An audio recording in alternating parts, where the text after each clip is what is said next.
अभी भी। पहली बात तो ये है कि आप लोगों से मिलके ना मुझे बहुत अच्छा लग रहा है, और ख़ास तौर पे शायर और कवियों से मिलके तो मेरी खुशी का ठिकाना ही नहीं है। बहुत खुशी हो रही है मुझे, बहुत खुशी। इतनी खुशी हो रही है जितनी बादशाह को देख के हनी सिंह को होती होगी, इतनी ही है, मजाक नहीं कर रहा। भाई साहब ये सोच रहे हैं बैठे बैठे, अबे तुझे क्या पता, तू बोले बोले जा रहा है। कल रात जो मैंने लिखा है ना, उसे सुना के स्टेज फाड़ दूंगा आज। समझ रहा हूँ मैं, ऐसी कोई बात नहीं है। तो मैं कहाँ था, अब आधे लोग तो ये सोच रहे होंगे यार ये मैंने पहले ही कहा था ये चुटकुले क्या ही सुनाएगा, इसकी शक्ल देख के लग रहा है कि नक्सली कहाँ से स्टैंड अप कॉमेडियन बन सकते हैं। आधे लोगों को लग रहा होगा हंस सकते हैं, ऐसी कोई बात नहीं है। तो मेरी खुशी, मुझे इसलिए ज़्यादा एक्साइटमेंट होती है शायरों को जब मैं देखता हूँ कि मुझे ऐसा लगता है कि कन्वेंसिंग पावर होनी चाहिए आदमी के अंदर। आदमी कुछ भी कन्वेंस करवा देगा, क्योंकि ये दुनिया तैयार बैठी है कन्वेंस होने के लिए कि बादलों में चांद छुप सकता है लेकिन घूंघट में भी छुपता है। हाँ, कन्वेंस करने वाला होना चाहिए। घूंघटे में चंदा है फिर भी है फैला चारों ओर उजाला। 100 वाट का बल्ब भी कह रहा हाँ यही कर रहा है फिर तो उजाला। हमारा तो कुछ काम ही नहीं है, हम तो खाली पीली लगा रखे हैं तुम लोगों ने। हर चीज़ कन्वेंस कर देंगे ये। इन्हें ये कह दो ना कि ब्राउन रंग किसने लिखा है, हनी सिंह ने लिखा है या फिर बादशाह ने लिखा है, ये कहेंगे विराट कोहली ने लिखा है।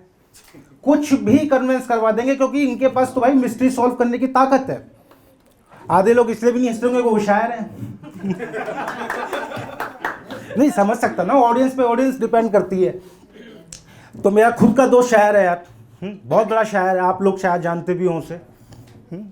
ऐसा उसे लगता है। तो एक दिन मुझसे बोलता है राहुल मैंने कुछ लिखा है, तू सुनेगा? मैंने कहा बिल्कुल सुनूंगा, तू सुना। कह रहा फिर सुन।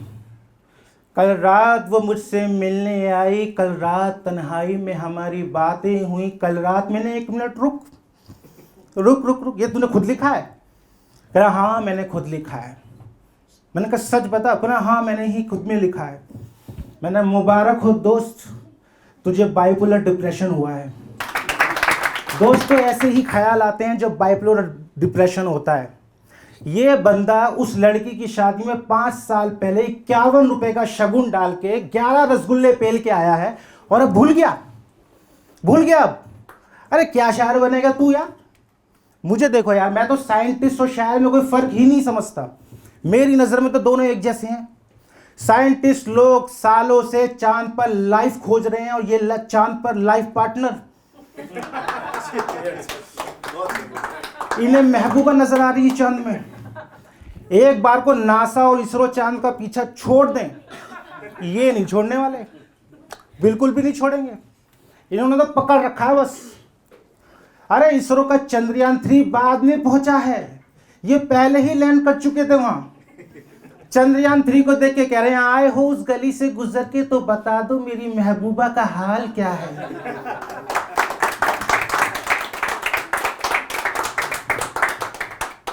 चंद्रयान भी कह रहा है 15 दिन का काम है, पहले वो कर लूं, कहीं नहीं जा रहा मैं नीचे, फिर गप लड़ाएंगे दोनों मिलके, ठीक है ठीक है।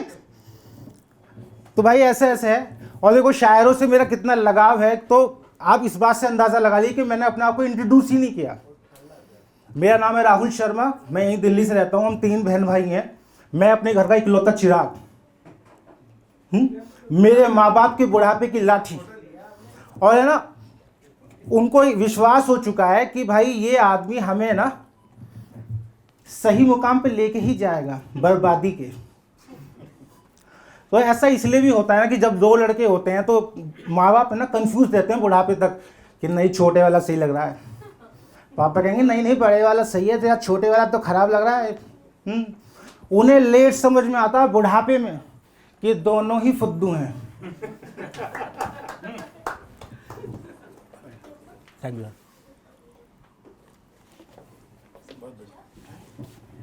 लेट समझ में आता, लेकिन मेरे में ये लग्जरी नहीं है। मेरे घर वालों को, क्योंकि मैं एक हूं, तो उन्होंने पहले ही मान लिया ये क्या है। मेरा खुद का बाप मुझे शक की निगाहों से देखता है दोस्तों। उसे लगता है कि यार पता नहीं बुढ़ापे में हमें रोटी देगा भी या नहीं देगा, कहीं हम सांप को तो मटर पनीर नहीं खिला रहे। तो मैंने एक दिन पापा से जाके पूछ लिया, पापा तुम एक बात बताओ, तुम्हें सच में ऐसा लगता है क्या? बोले हाँ लगता है। दोस्तों कोई भी ऐसा नहीं कर सकता, कोई भी ऐसा नहीं कर सकता। मैं कह रहा हूँ माता पिता को छोड़ो, कोई इंसान नहीं कर सकता। अरे जिसकी पेंशन में मैं खुद पे लूंगा उसको 2-4 रोटी नहीं दूंगा क्या? दूंगा भाई। है मेरी मम्मी ऐसी नहीं है।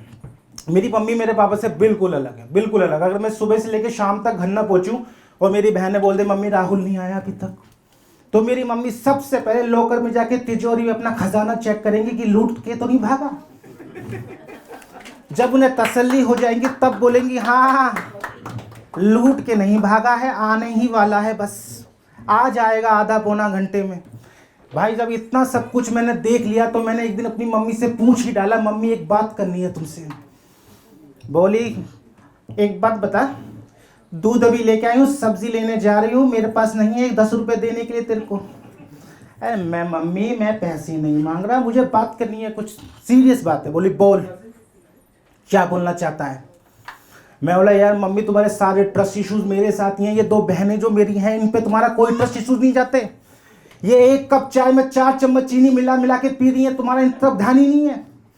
कह रही बेटा इनका क्या है, ये तो पराया धन है, चली जाएंगी, ये सब कुछ तेरा ही तो है, तू ही तो संभालेगा सब कुछ। मैं बोला मैं संभालूंगा मम्मी सच में? बोली हाँ तू ही तो संभालेगा। मैं बोला ये मेरा साम्राज्य है? बोले हाँ बेटा। तो मम्मी ये बताओ मैं अपनी सल्तनत के अंदर अगर सिंहासन लेके जाने लगूं तो कुर्सी और कूलर बाहर निकाल के काम चल जाएगा या पापा की खटोला भी बाहर निकालना पड़ेगा? क्योंकि बहुत बड़ा है ना, एडजस्ट करने में प्रॉब्लम आएगी। तो एक दिन फिर मैंने पापा से भी बात की, मैंने कहा पापा तुमसे भी कुछ बात करनी है, बहुत सीरियस बात है, बहुत सीरियस बात है। बोले पापा बोल क्या काम है? मैंने कहा पापा एक बात बताओ, तुमने इन पराये धन के लिए कुछ धन जोड़ा शादी के लिए या मेरा ही काटने वाले हो? कह रहे ऐसे तू चिंता क्यों कर रहा है, तू बहुत पैसा है, अच्छा लगा तुझे चिंता हुई घर की। मैंने कहा पापा चिंता तो बहुत थी मेरे सर पर, छाती से बोझ उतार दिया आपने। बोले बेटा मुझे तो इतनी चिंता क्यों ले रहा है तू? हाँ। मैंने कहा हाँ पापा मुझे लगा कभी इसी घर पे लोन लेके तुम शादी करने जा रहे हो, तो पहले ही कंफर्म करना जरूरी होता है ना, ठीक है। तो पापा ने भाई साहब निकल जा मेरी आंखों के सामने से, भाई निकल जा तू मेरी आंखों के सामने से। उस दिन मैंने अपनी बाप की आंखों में भाई साहब अपने लिए भरोसा देखा। उन्हें पक्का यकीन हो गया था कि ये एक दिन घर में लूट मचा के जाएगा। वो दिन है और आज का दिन है। मेरे घर में मेरे पिताजी ने भाई साहब एटीएम कार्ड नहीं बनवाया, 300 रुपए के चेक काटते हैं मेरे पापा।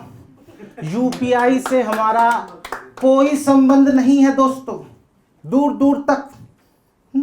फिर एक दिन जैसे जैसे हम बड़े होने लगते हैं तो हमारे पापा मम्मी पापा ये कहने लगते हैं कि भाई पैरों पे खड़ा होना है, कुछ करना है।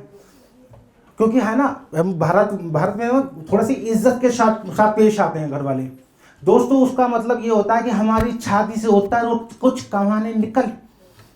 और कुछ दिनों के बाद जब मेरी नौकरी लगी हैदराबाद में पूरे 12,500 की, तो मेरे पापा बोलते हैं कि जा बेटा जा, हो जा अपने पैरों पे खड़ा। मैं बोला पापा उसे पैरों पे खड़ा होना नहीं बोलते, उसे टुकड़ों पे पलना बोलते हैं। Thank you guys, thank you.